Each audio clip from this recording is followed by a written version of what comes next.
Westside Drive Area Utility Improvement Project. My name is Jen Mates. I'm the Assistant Town Engineer, and I'm going to be the project manager for this project.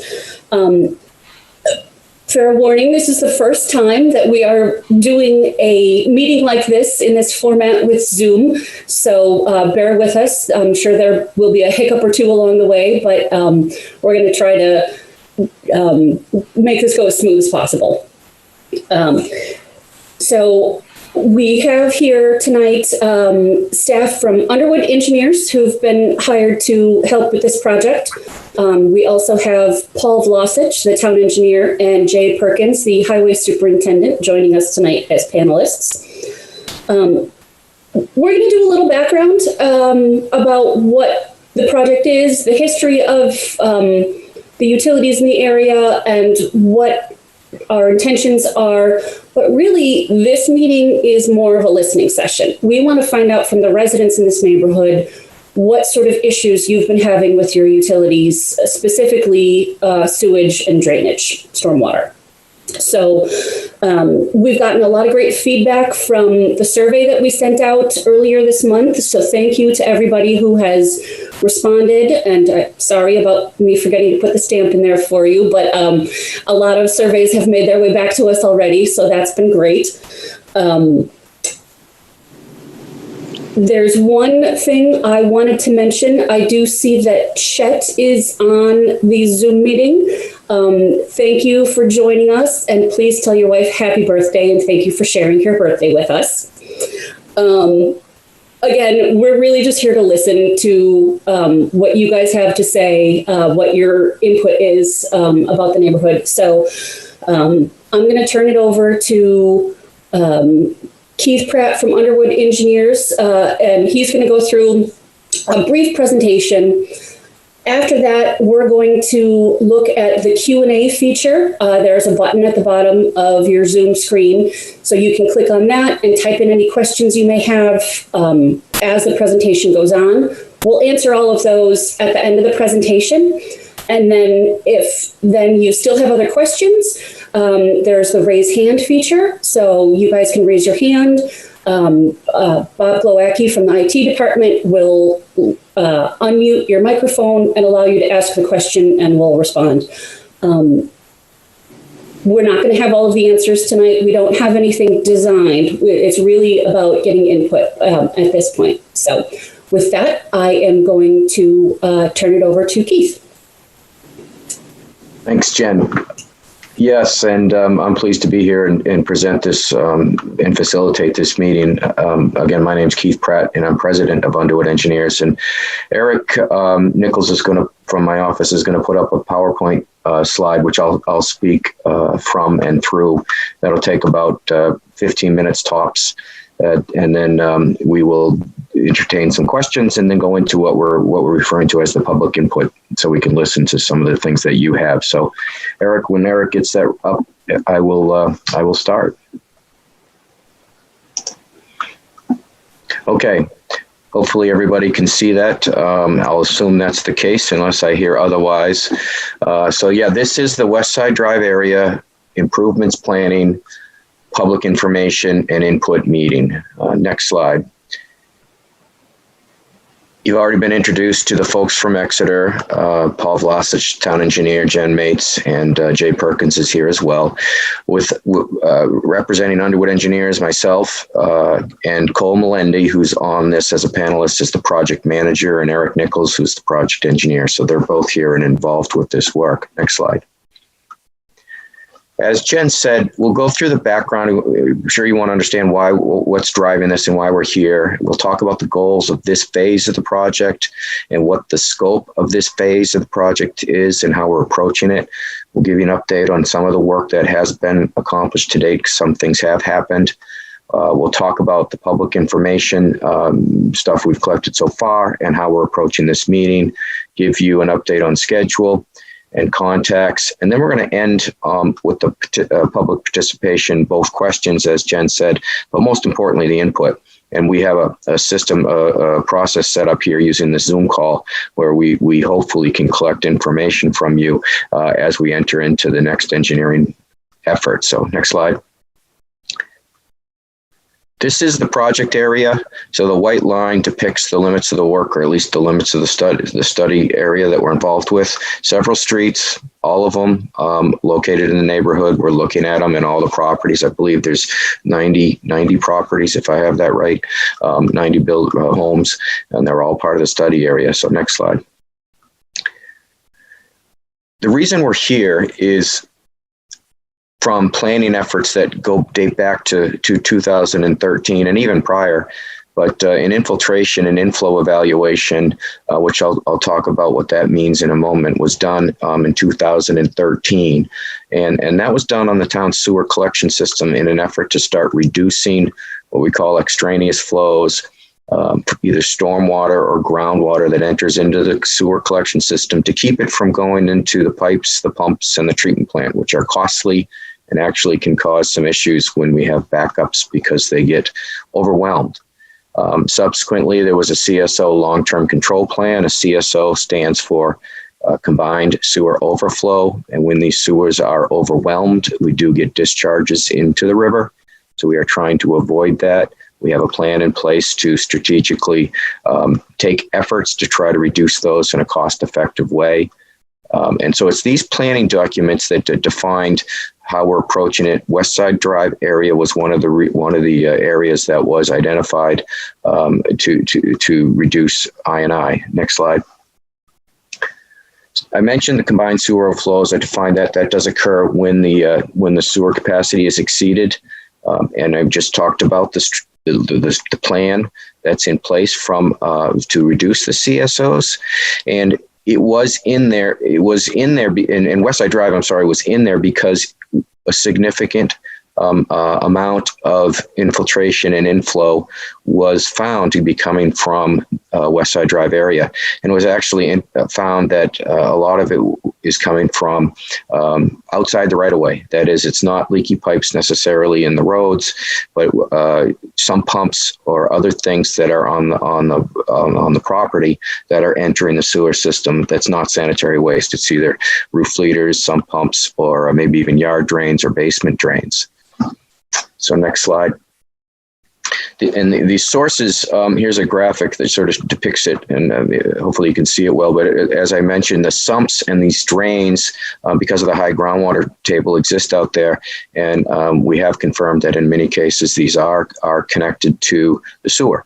They're discharged they're connected to your sanitary line, and then ultimately goes to the sewer. And these do take up the sewer capacity, and they are costly. So this is why we're out here trying to reduce the inputs into the sewer system. Next slide. The project is supported by DES. It's a $100,000 project. DES has put up a grant of $75,000 towards this effort in this phase of the work, and the town's matched that with $25,000 from their maintenance funds. This is taking us just through a planning level. There will be some design, but we aren't under contract yet for any kind of final design efforts. It's a conceptual design. We expect to come out of this effort with a proposed project, preferred project, to allow the town to move to next steps. Okay, next slide. So the goals and everything is really, we're being asked to look at everything, not just the sanitary sewers, not just the sump pumps, but obviously the other town utilities. If we're going to do some work out here, we want to understand, what improvements we should be doing at the roadway in the neighborhood and the utilities in the neighborhood. We obviously want to address and identify the drainage issues and make recommendations for improvements there, as well as the groundwater and stormwater from the sewer system, which is really what the driver is. But the point is, we're going to be doing these things. We're going to do it holistically and make sure we've captured everything we can. And the other goal of this project is to make sure that we've captured everything by getting the feedback from the residents to make sure that we're not missing something when we enter into the engineering phases. Okay, next slide. Our contract, the contract that the town has asked us to implement, includes 4 tasks. Public participation is a significant part of our contract. This is one of those efforts that we're involved with. This meeting is. We will be developing maps, and we will be doing survey out there so we can generate existing conditions and utility maps that will allow us to draw things and propose things and engineer things. There is some subsurface work. That is, we'll do some drilling or monitoring wells into the ground to understand the soils and the groundwater conditions out there. And ultimately, the last task will deliver a document that outlines the concept design and the preferred alternative. Next slide. So far, we've engaged the public through the questionnaire, as Jen mentioned, and I believe this is what it looked like. The other public participation that so far is this meeting. So really, these are the two efforts so far that we've done on public and participation. We'll show you the results of the questionnaire in a moment. Next slide. So far, we've also done some field work. Again, we're just in the data collection phase. We haven't done any of the engineering evaluations. Mentioned the surveyors, they were out there earlier in October. Some groundwater monitoring wells were drilled and installed earlier in October as well. This explains the paint marks that you see on the road. In order for us to do some of the drilling and excavation work, we have to call dig safe, and they mark out the underground utilities so we can avoid them and not damage them. We did take some soil and road sub-base samples so we can help understand what the conditions are under the pavement, make sure we're making right recommendations for road improvements. Next slide. So this session, as Jen said, again, can't emphasize it enough, it's really just a listening session. It may be a little bit different, or maybe you were expecting to see some plans and some designs. We don't have them yet, and that's intentional. We wanted to just understand what people's concerns, issues, things they've observed that we can then incorporate into our design. So we have a blank slate. And we're engaging you with that blank slate to collect the ideas and issues, everything from drainage to utility to pedestrians to safety to the problem areas. So next slide.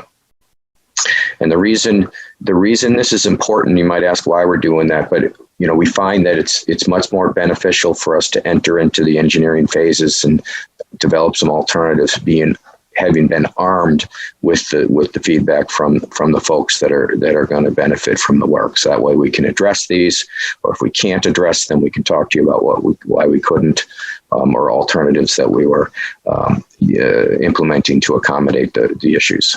Next slide. What's coming up? Will be some more field work where we will be on select properties. I think back in 2000 earlier, maybe 5-10 years ago, I think there was some house inspections where we did get into people's properties and to find sump pumps and drainage discharge to see where they go, whether they go to the sewer or confirm that they don't go to sewer. There will be a few more of those that we will be knocking on doors. I think there's about 22 properties targeted for that. And we would be looking for your permission to enter the property to get in and take a look at the basement and see what we can see with sump pumps and drainage. It's also your opportunity to give us a little information on what you'd like to see or some of the things you've observed. We're going to review the data to collect from today's meeting, the field investigations that we've done, the house inspections, and that's going to arm us with to enter into the engineering phase, develop some concepts. We come back to a second meeting where we can start presenting those. That's another opportunity for the neighborhood to provide feedback. But now you're going to see at that meeting some of the solutions and the alternatives that we've looked at, and we'll be issuing all that into a planning document once we've finalized those efforts. Next slide. Okay, next slide. This is the questionnaire, just quickly on what we saw. I think most of you have seen this. Next slide. The results of what we've seen so far. I think we've got about 38 responses. We certainly would encourage anybody who hasn't to send it in. We'd love to still get it. Of those 38 people that responded, 68%, 2/3 do have sump pumps or acknowledge that they do have a sump pump. So 2/3 of the respondents do have sump pumps in their basements. 30% of them acknowledge that they believe that they discharge to the sewer. The others would either say they don't know or believe they discharge to the ground. So we know there are sump pumps connected to the sewer, and we're going to be working with you in a cooperative way to develop strategies to get those out. There are other things that people noted that may be connected to the sewer as well, beyond the sump pumps, floor drains, roof drains, mentioned those. So we're going to be looking for those as well and look for strategies to remove those.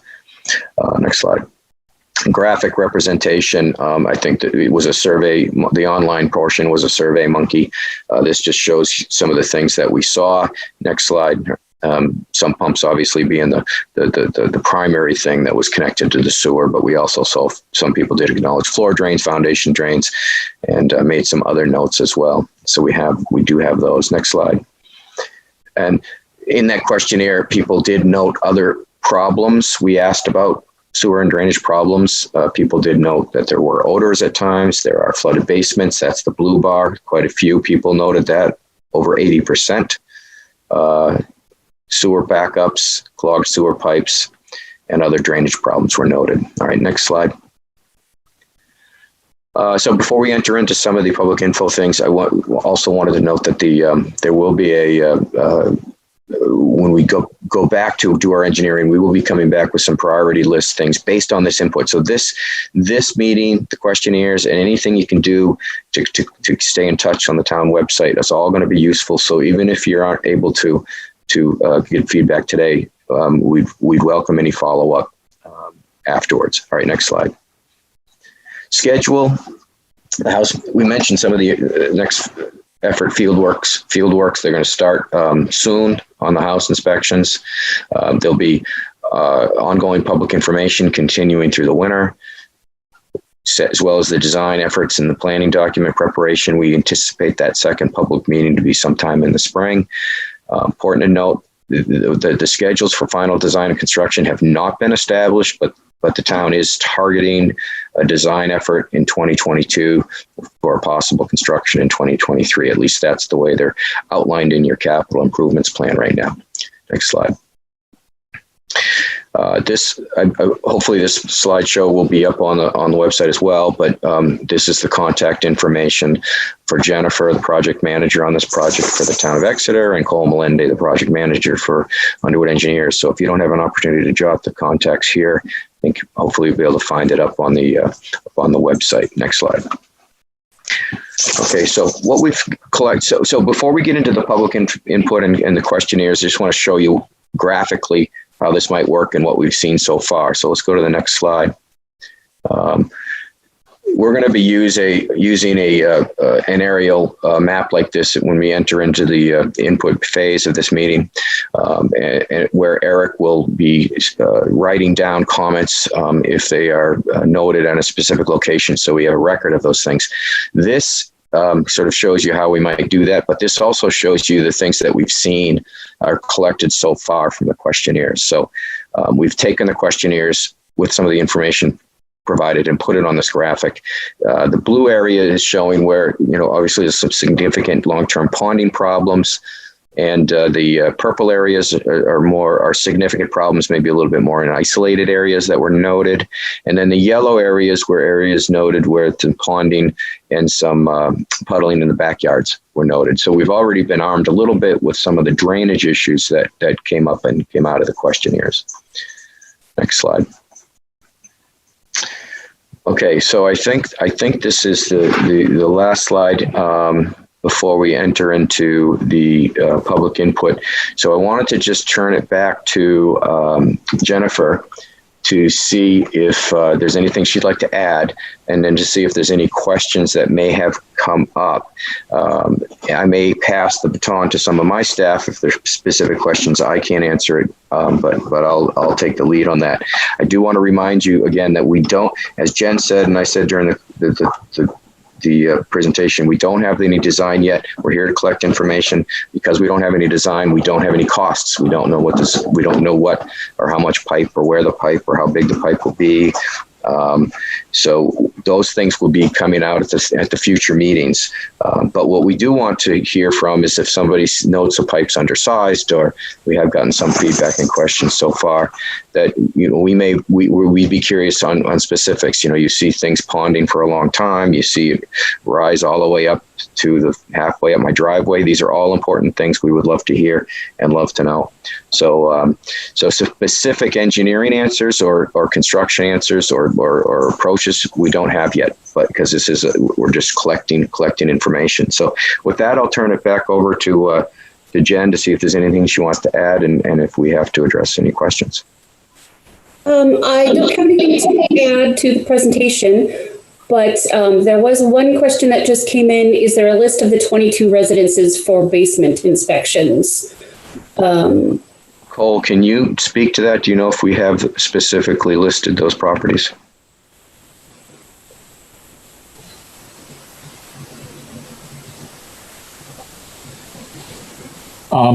We do have a list, yes. So I don't know the best way to disseminate that information, but yes, we have a list of properties that are, and they're the properties that we didn't get into in 2009, the last time.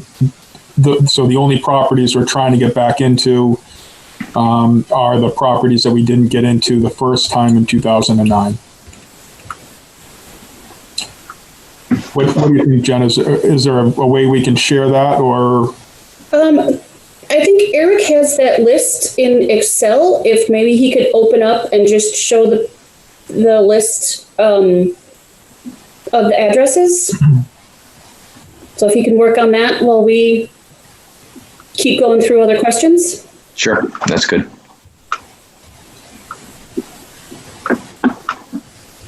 Oh, he's right on it. So maybe Eric or Cole, you could point to the 22 here. They're the ones below the green. So those first ones right at the top there, there's the house number, and those are the street names. Okay, let's leave that up for a minute while people look at it then. And we can go on with some other questions. All right. There's no other questions in the Q&A. So if there are people that would like to ask a question, please use the raise your hand function and you will be unmuted. Oh, I see one hand raised.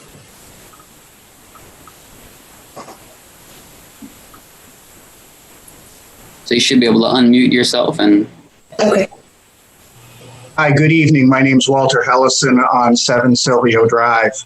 Back in 1994, we had a similar project.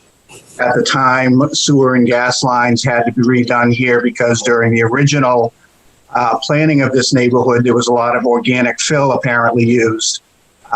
So our sewer lines were actually going uphill after the telephone poles had brought it out.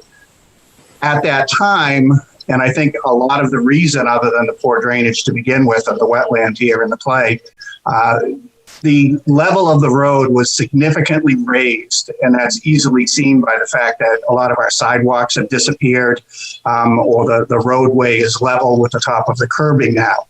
And it was at that point in time that a lot of us started getting water into our properties. My home had been dry, completely dry up until that point in time. And as a result, we were forced to put the sump in because we were getting flooding in through the front of the building and everything else. And it seems as if, the whole situation, or a good portion of the situation, was created at that point in time. So I guess my question going forward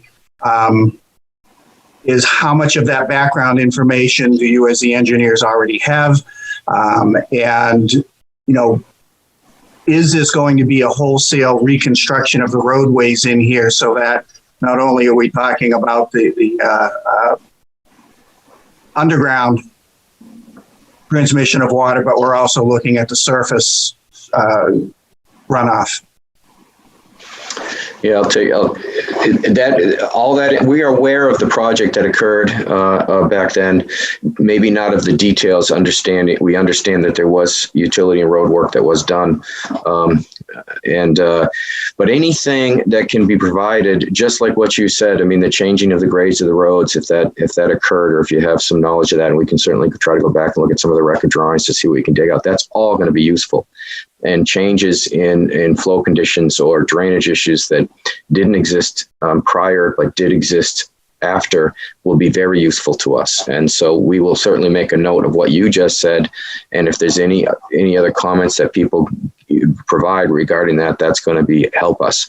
As far as what we're proposing to do, I think that the answer we have right now is I think the town wants to go in and fix things right, or at least, plan to fix things right and try to budget it into the CIP. So whether it's a reclaim or a regrade or what, it has not been determined yet. But, I think the goal will be to do what's right out there. Thank you.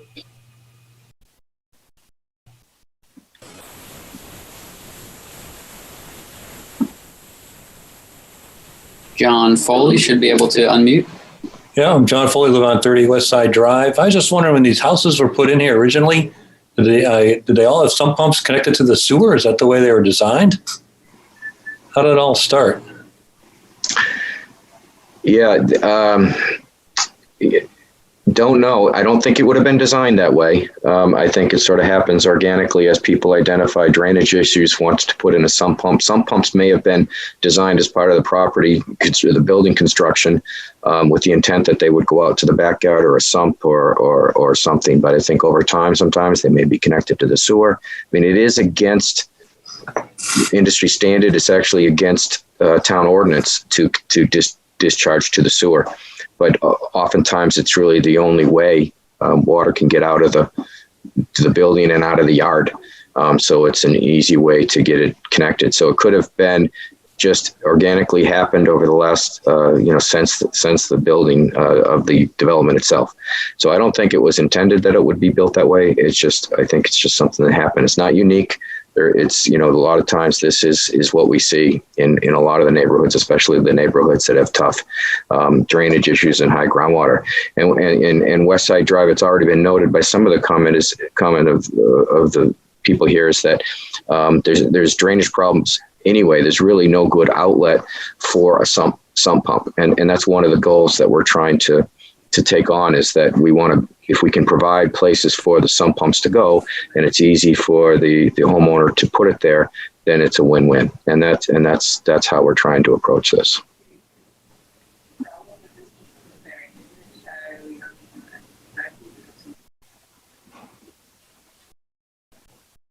Scott? Yes, hey, good evening, everybody. This is Scott Butzer. I live at 73 West Side, up on the northern portion of the drive as we look at the picture. I'm wondering, looking at the picture, I noticed a little omission that was, I think, due to the drought that we're having. Normally there is a standing pond, again, that's missing sort of from the drawing. I don't know, Keith, if you can put the... Yeah, Eric, why don't you put up the drawing so we can start? Yeah. There we go. Thank you. Yeah, again, top left there, 73 is me. And then if you come south a little bit, right there, that little L shape, that's actually normally a pond. From in between that, yeah. And if you go down to the right there. Anyway, I'm not sure the impact, of course, on the drought, on the lack of, this year, it may not be an accurate snapshot. In other words, you guys walking around, 2 weeks ago, now that the rain's raining again, we may see a difference. But the impact I wanted to question, and I don't know how you guys analyze this, but the dam being taken down downtown, as the Exeter River, of course, sort of circles this area. If you can zoom out on that picture, I don't know, but the river that goes around our subdivision, I believe, has gone down by about 2 feet. And this summer has been good for me. I'll just put it that way. As far as sump pumps go, I am absolutely one of the bad guys in the neighborhood where I have 2 sump pumps. They were both at one point when they did the infiltration analysis, I had both of them discharging into the sewer, just because in my backyard, you can see the ponding in the back of my house. The front of my house, the drainage, there's no way to put it. The basement systems people that did a sump pump system for me dumped it into the road, which of course is a no-no. And so I really had no alternative but to put it into the sewer system. Well, now I've rediverted it into my yard, and it still seeps into the road. Some of the pictures that you first showed there were in front of my house, where it's just pretty much always standing water. But that, I'm not sure how you, like I said, how you draw upon the fact that we're having a drought this year in your little analysis as you're digging and your whatever, that I guess the soil samples will tell you what you need to know. But and then the impact, like I said, of the dam going down. I hate to see us as a neighborhood, or us as, try to hit up the town, get on the budget for, a $10 million project that maybe we don't need anymore. I mean, we definitely need something. We need some improvements, but I'm not sure. Again, how many years does it take for the groundwater table to drop significantly enough to mitigate some of our problems? Again, this summer has been fine for me, but normally we swim in spring and fall. I joked that my house floats, but I just want to make sure that those issues are thought about, if you will. Well, thank you. Yeah, and I think the simplest, there's a couple things, but the simplest thing is we did install monitoring wells. Unfortunately, they were only installed within the last month or so, where we can now measure the groundwater levels over time. And so we're in this planning and design phase. So really we'll have the opportunity to check the groundwater levels for the next year or two, anytime, as long as anytime before construction, or we'll be able to do that. So we will see groundwater levels currently, during this drought time, and these low groundwater levels, we will be able to see them later in the spring coming up, to see if we can back to what we think are more normal groundwater levels. But in any event, we'll have some trending and some data to sort of substantiate that. It's too bad we weren't able to get those in before the river or the dam was removed to see if we actually saw an impact on that. But I think with the monitoring wells, we'll be able to understand a lot about how to accommodate things. The fact that the river's down is got to help you. We know it helps you, and it's going to help with the design of the drainage, because we can now have a little bit better opportunities for outlets that we maybe didn't have before. So yeah, no, that's a good point. Thank you. And hopefully the monitoring wells will help shed some light as we plan this going forward. Thank you very much. Thank you very much. And we have Paul Martin. Hi there. Can you hear me? Yes. This is Paul Martin. I have a home at 2 Tilton Avenue. Thanks for this interesting presentation tonight. This is the first home that I've ever owned that has a very wet basement. So the concept is sort of new to me.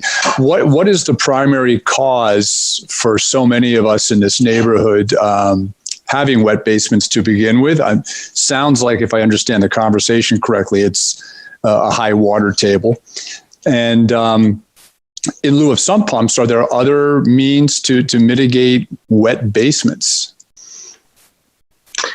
Yeah, good question. I mean, in the simplest form, it is the groundwater. So it's actually the water table that's rising up to an elevation that's above the basement floor, so that any leaks or voids or opportunities that water has to enter into your basement, that's what you're seeing. So you're seeing the moisture coming in from the high groundwater. There are other options. It's a little tougher in Westside Drive. You don't, if you had elevation, you can see foundation drains.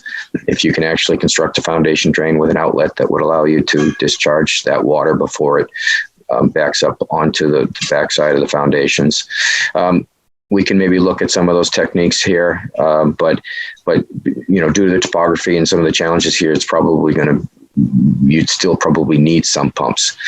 Cole, I don't know if you have anything to add on that. I know you've looked at some of the drainage opportunities out here more than I have, to see if there's anything more you can beef up my answer.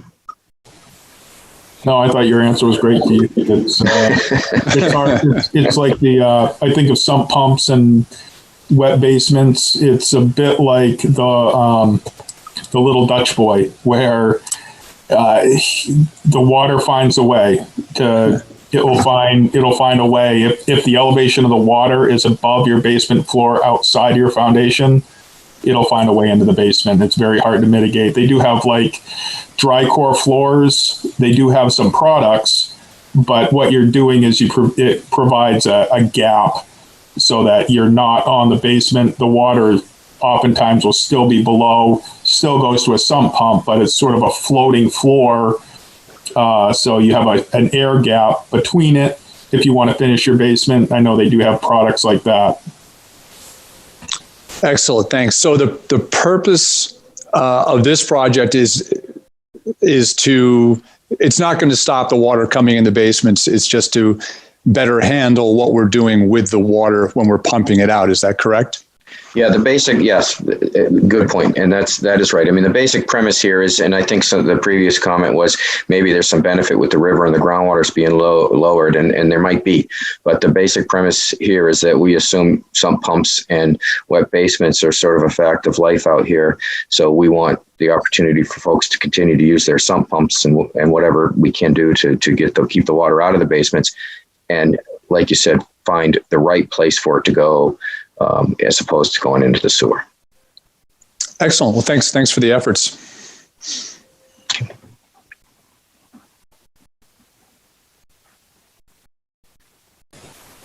So I don't see any other hands raised or any Q&A questions. Okay. Does anybody else have any questions about this? This isn't going to, oh, we do have one more. There we go.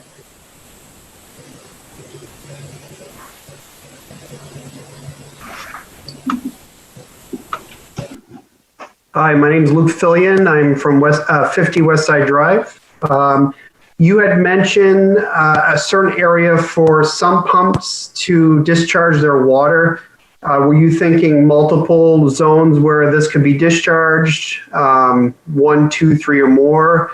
And I believe I heard earlier that discharge from, let's say you are set up with the sewer, discharge onto the street is not acceptable, correct? Well, the short answer is everything's on the table right now. I mean, if a technical solution to meet the goals requires accommodating the stormwater in a swale or in a closed system that's in the road, we're gonna and that rises to the top, then that's on the table. So. The answer is we don't know exactly how. There has been some conceptual stuff done previously, everything from drainage ditch to closed systems to a grouped force main has been conceptualized in the past. So again, we haven't gone back and started establishing what we think are the solutions now. Knowing, already collecting some of this information from you guys, I think will help arm us with where the real problems are and how to accommodate it. But it could be any of those things. It could be a combination of those things. But again, a lot of that's going to develop as we move forward over the next few months. Thank you.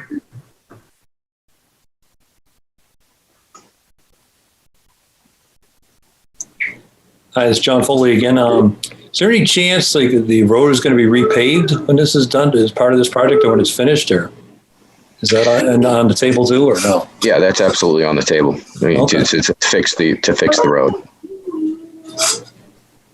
Thanks.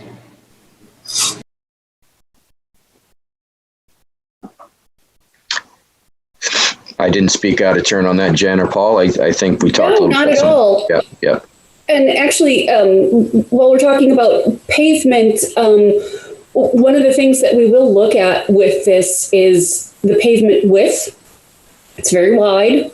It might not need to be as wide, which that alone, reducing the impervious cover, could help with flooding and drainage issues that you have out there.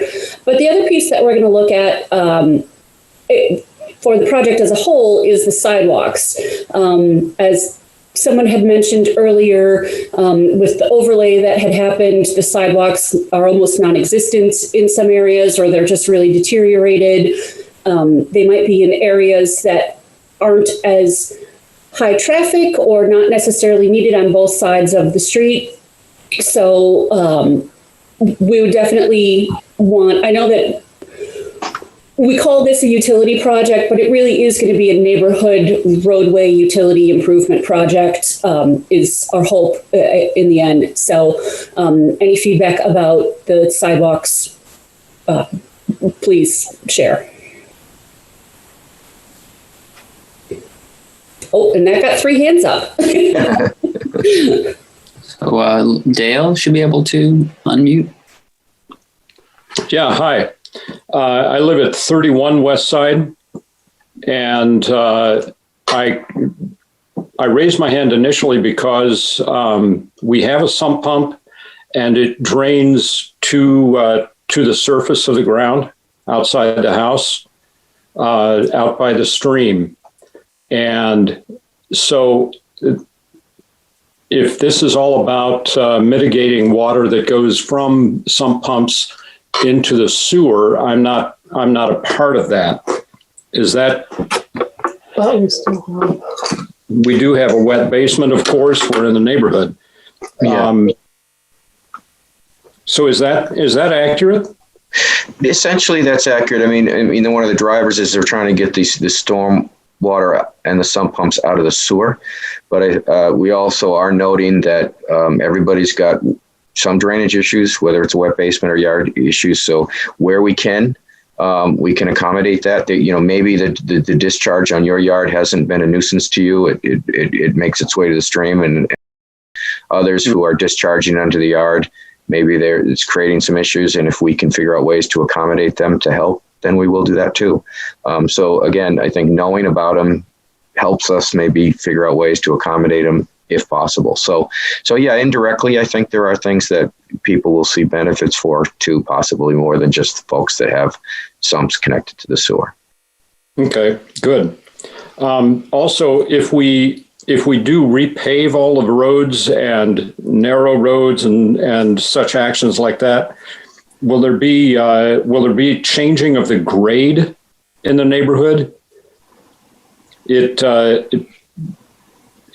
appears that we're at a corner of the neighborhood, and like a quadrant of the neighborhood drains to our driveway. So frequently we've got like 2 or 3, maybe 4 inches of water flowing down the drive. And, so changing the grade so that there's either a swale between 29 and 31 or 31 and 33 to accommodate flow, that would possibly help a lot.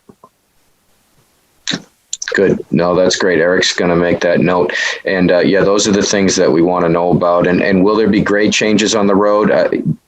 Probably. Again, we haven't done anything, but in the whole concept of improving the drainage out there, I'm sure we're going to be looking at changing the road grades so that the drainage works properly and has outlets that drain properly, so that we're avoiding. The whole goal is to try to eliminate the ponding in the neighborhood and those puddling from occurring.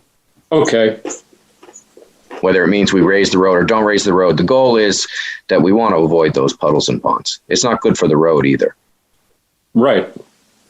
Okay, good. Thank you. Next, we have Luke.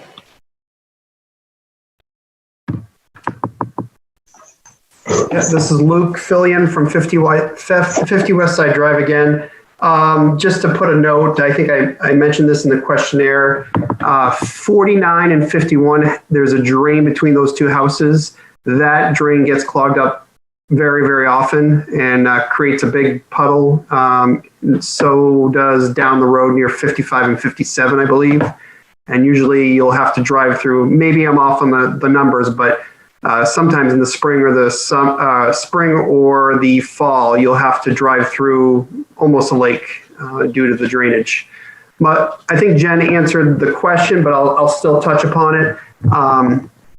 I think the roads narrowing would help immensely concerning the drainage of the water, but I think the sidewalks, it's a quiet cul-de-sac. It's, most people go, fairly at a good speed.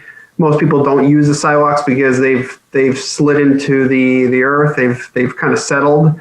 I had heard a rumor that the sidewalks would be only on one side and be limited, and thus would, maybe homeowners would get a little more land out of the removal of the sidewalks.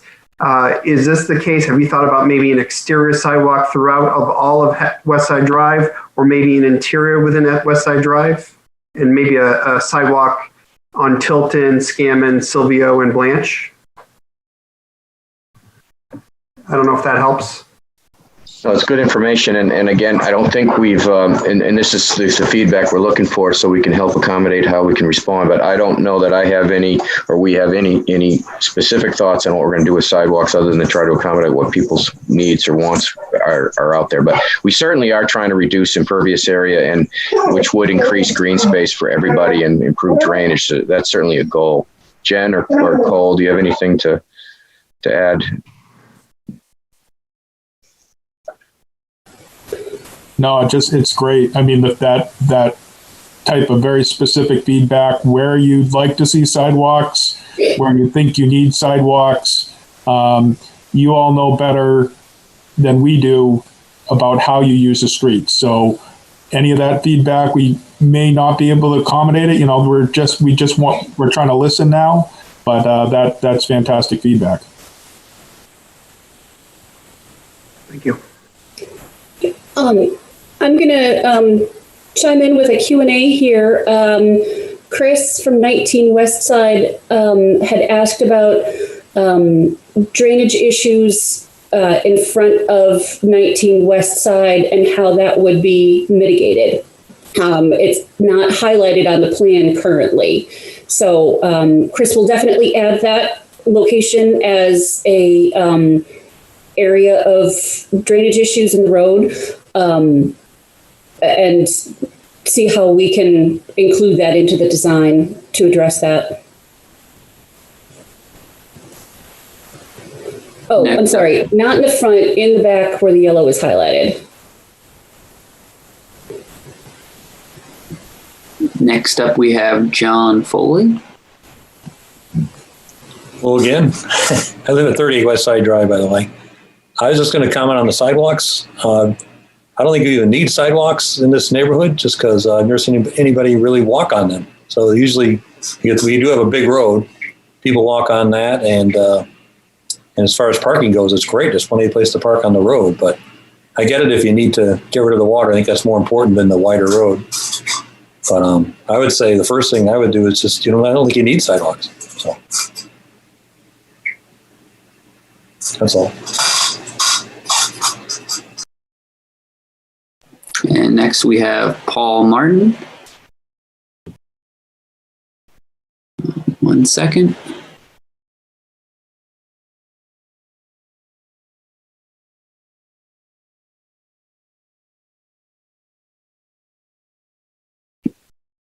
Hi there, Paul Martin again of 2 Tilton Avenue. I just want to second or third what John just said. The sidewalks are too dangerous to walk on now anyways, as they're so rutted up. I've often wondered why there even were sidewalks in the neighborhood. So I would love to see those go.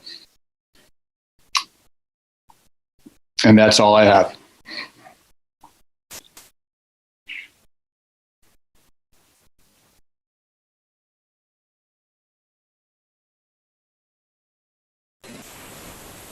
Next up, we have Walter. Hi, Walter Hellison again, 7 Silvio Drive. I, again, concur about the sidewalks.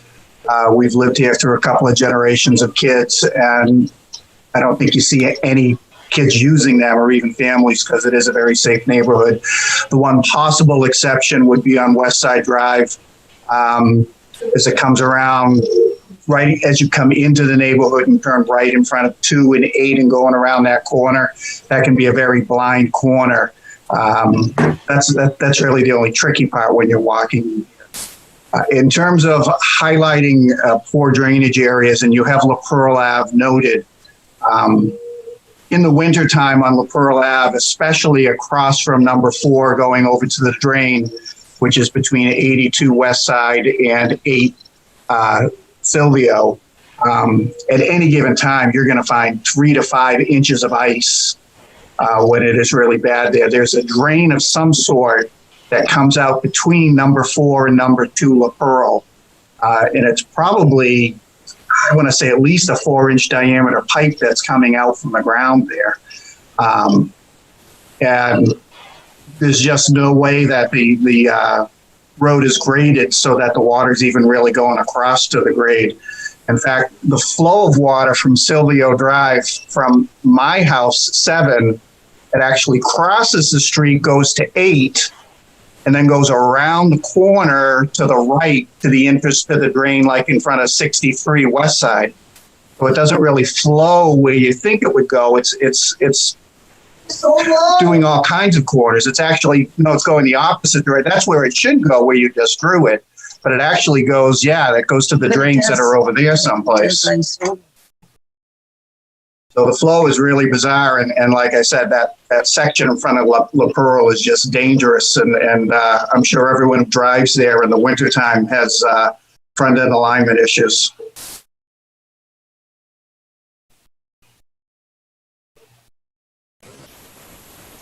Is Eric representing your comments fairly close?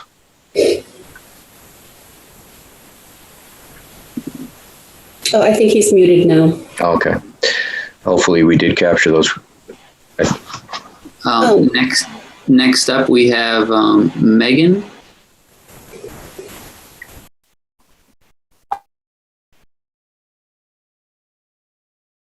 Hi, I live at 15 West Side.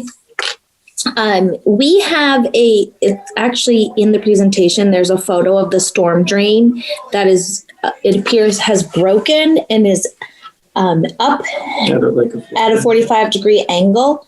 So our yard ends up being really wet in the back, and it's now caused a sinkhole to begin. It's between 15 and 17.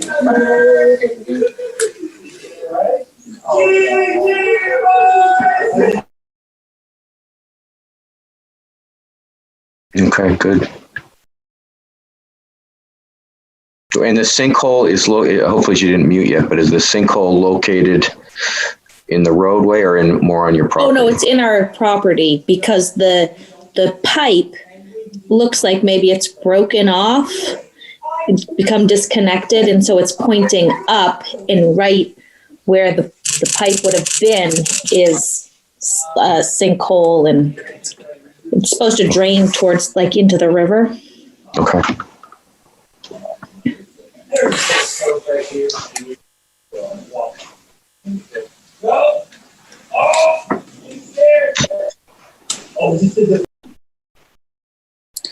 Alrighty, we'll move on to Nicholas next.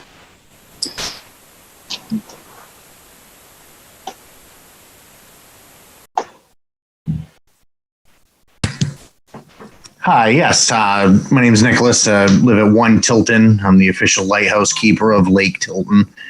I wanted to interject with the actual sewage from a lot of the residents that have either had to correct it or have to frequently have their sanitary drain snaked out due to rooting because of the way that it was originally laid. A lot of the drainage that comes up is pointed out to be clay piping that has settled or shifted and is wide open. It's open to infiltration from the outside, but obviously it's acknowledged that we have a very high water table. And And so it has always been kind of a thought of mine where we're obviously monitoring a lot of the sewage water that's leaving here that isn't necessarily due to consumption, but is storm water that seems to be finding its way into the sewage system. I strongly believe that high water table and those failed sewage lines out to the main sewage lines could very well be a point of infiltration as well. Absolutely. Yep.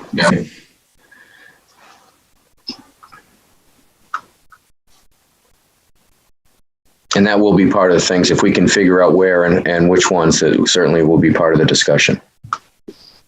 And next up, we have Trevor.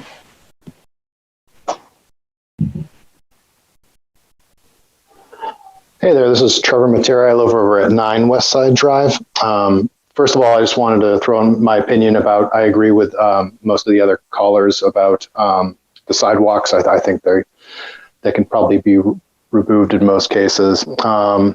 And also that we are seeing the same issue as number 31, where stormwater from the road is running into our driveway and actually runs all the way in during heavy storms, runs all the way to the back of the garage. So we were seeing that. And I guess related to that, I had a question as to if we were to do work on our driveway to help remedy that, especially getting into the garage, should that wait until we can coordinate with any kind of construction that's going on with the road? Ideally, it would be best if it can wait, especially if a road, some of the earlier comments were asking about whether the road's going to be, grades are going to change up or down. So certainly it would be smart if you can wait, because we don't know what the road might be doing in front of your property. Great, thank you. Next up, we have Scott. Yes, hi, Scott Butzer of 73 again. Just to piggyback on what Nick was saying about the pipes, I don't know, the age of the pipes and everything, but Keith, yeah, you're scrolling over me again. My concern is from one of the other drawings that we got that on the flyer, it showed again north of 73 and 71. There's a road. They're fully probably 15, 20 feet above where our houses are. And I'm assuming that groundwater runoff is part of the problem in our backyard. But I also wonder if it has something to do with maybe, he damaged pipes. If that infiltration thing that went on in 2013, do you guys, I assume, have that data? Like if they identified broken pipes coming from, like, I would assume they have street drainers, whatever you call them, up the hill there. And if that's broken and supposed to be flowing past our houses and it's actually broken and puddling in the back of our houses, which again, I have water in the back of my house and in the front across the street. So it's myriad of issues there. Oh, that's another good one to point out. So Cottage Street, I assume, is that back street you're referring to that sits at a higher elevation that could potentially be contributing to some of the ponding in your backyard. Yes. So I think Eric captured that. Hopefully, it looks like Eric wrote 15 feet higher. Is that what that? Well, again, yeah. I mean, my roof level is basically their basement level as I look up the hill. Yeah, that's okay. Yep. Good. Thank you. Thanks again. And it looks like we have a couple Q&As. I don't know if Jen, do you want to take those? Sure. We have one comment, someone agreeing that sidewalks aren't needed. And then two comments about Westside Drive, 19 Westside Drive, clarifying the previous question they had. They were questioning why that backyard at 19 is marked in yellow, because they don't see regular ponding back there. So it probably came from a comment we received in a survey from someone else. But we will double check that. And if you're saying that there is not ponding back there, then we'll take your word for it.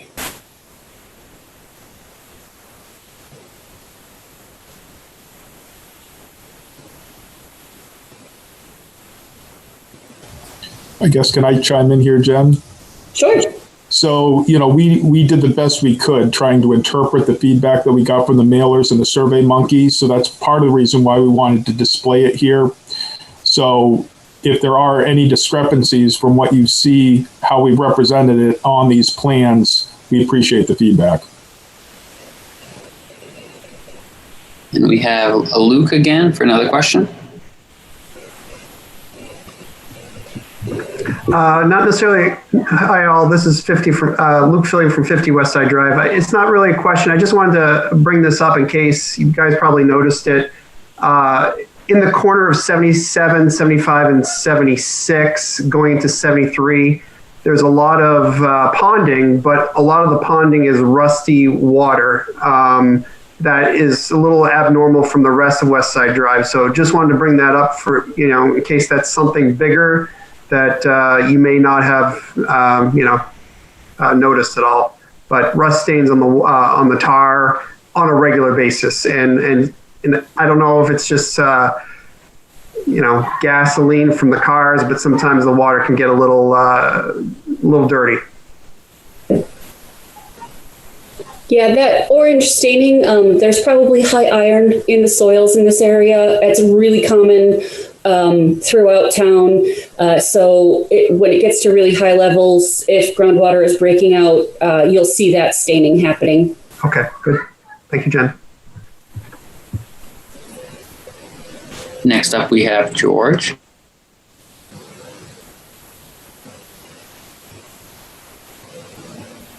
Hello? Yes, George, go ahead with your question. Yes, hi. My name is George Heller. I live in 9 Scammon Lane. We have very high water levels here. A sump pump goes up year-round, even during this severe droughtage. Where are we supposed to drain our sump pumps to?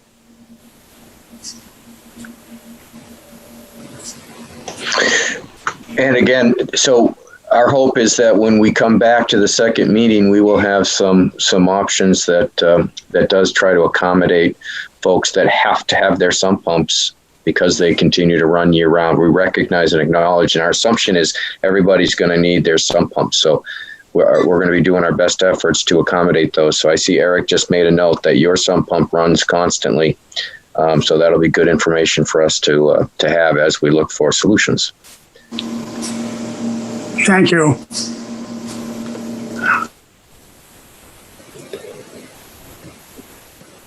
I've got a couple questions in the Q&A. Another vote for no sidewalks. A comment, there is not ponding in the back of 21 West Side either. So we'll revise that. And the next question is anyone aware of a fiber optic line that crosses the main sewer line from the homes? I believe that it would be Consolidated that owns that. They should have marked that out for the borings that were done. So we will pick that up in the survey. Before any construction would happen, we would coordinate with all of the utility companies, Unitil for gas and electric, and Consolidated to make sure that all of their utilities are identified so that we can eliminate any potential conflicts with those. But thank you for pointing that out.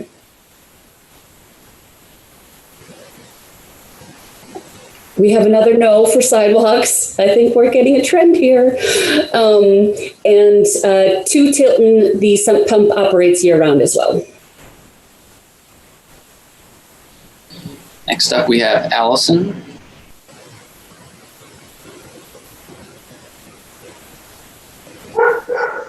Hey, it's Scott Battles with 55 West Side, Allison's husband. So I was curious to know if there were plans to push the runoff stream that's in all of our backyards away from the property lines, because our backyard is saturated with water year round because of the runoff, because it goes right up against the fence and it seems to be encroaching, if you will, into the backyards. I'm not sure how many people might have this problem, but it definitely runs practically right into our backyard, and it has compromised the fence that was put up because the cement that holds the fence posts up have been uprooted because the runoff, has eroded it. So I didn't know if there was any plan to push that away from properties. I know it would be extremely difficult, but something to consider.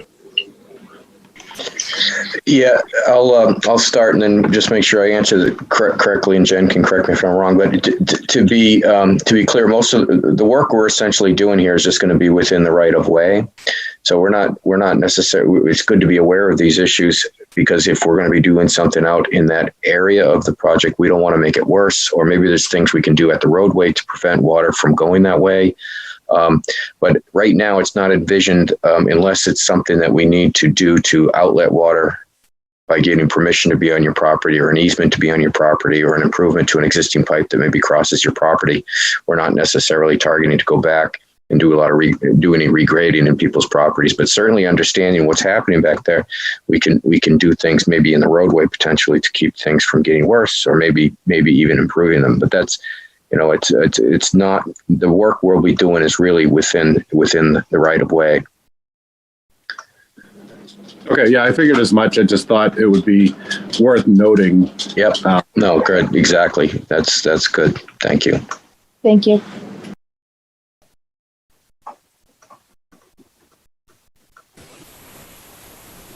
All right. Well, I don't see any more oh, no, I lied. Q&A popped up.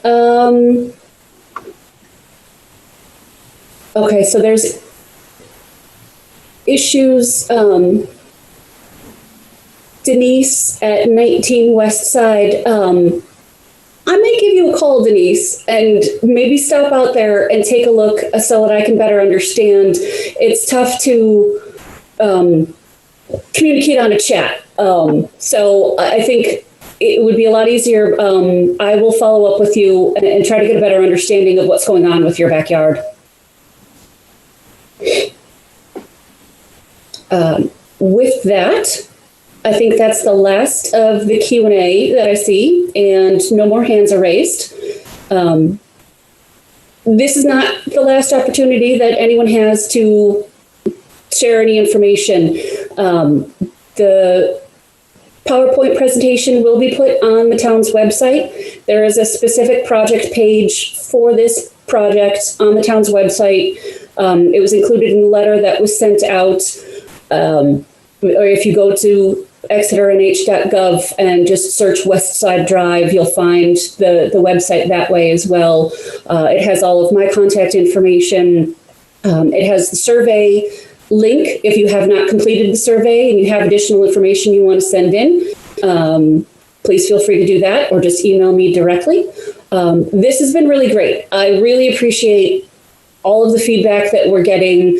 I think it speaks to the amount of issues that people are having in this neighborhood by how well attended this is. We get that you all have flooding and sump pump issues that you're hoping to get addressed. So thank you again to everybody for joining us. For anyone that was not able to attend, this will be aired on or replayed on the town's website as well, and Channel 22. So with that, I think we are all set for tonight. Thank you, everyone, and have a great